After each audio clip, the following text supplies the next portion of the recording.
Good evening friends. आज मु आपनको गोटे पकोड़ा रेसिपी देखी। चलतु आमर ए पार्क बुला सरीगला।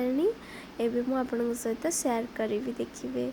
ये पकोड़ा बनवाई मुझे 2 चम्मच धनिया, 1 चम्मच पान मुहुरी, हाफ चम्मच जीरा आउ गोटे पिंच हेंगु नहीं। एबे सब को मिक्स करके एबे मु ग्राइंडिंग करदेवी। यहाँ भाजिकी मु नहीं, आपण कंचा के नेबेनी, भाजिकी ही नेबे। मु आगुरी यहाँ भाजिकी रखी। एबे मु यहाँ ग्राइंडिंग कर दूची।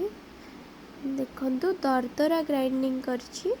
एबे मु एठी नीची पाइनएप्पल रो पकोड़ा बनेबी। पाइनएप्पल आउ कॉर्न नीची, जो कंचा वाला कॉर्न आसे सेटा नीची बॉयल करिटी किछि ना। एबे मु सेइथरे गुंड को मिसई देबी। देखंतु मु केमती अधा अधा दरदरा गुंड करछि। पूरा फाइन पेस्ट कर देबेनी, पाउडर कर देबेनी पूरा।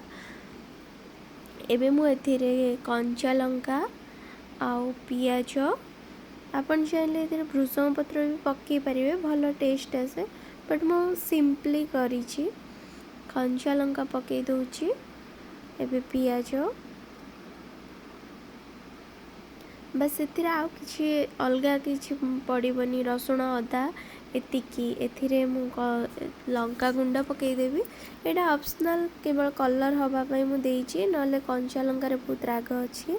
लूण पकई देली, टिके हळदी,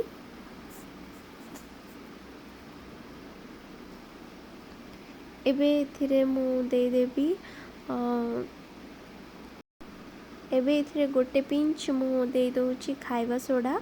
खाइबा सोडा पकेले एटा टिके भल फुली थाए। कॉर्नटा भी पड़छि ना, पूरा कड़कड़ लागबनी। खाइबा सोडा ऑप्शनल, आपण पकई पारिबे जदि आपन को भल लागे। एठी मु नेबी एबे 2 चम्मच बेसन आउ 1 चम्मच देबी मु, एठी 1 चम्मच देबी मु चावल गुंड। मु सब बेले एमिति ही मापरे निए, आपन चाहिले कम बेसी कर पारिबे। एबे एगुडा को सब को भल से ताकू चकटी नेबी, गोले देकी। एबे तेल ताती हिची, मु एगुडा सब गोल गोल छाणी देबी पकोड़ी टाइप रो।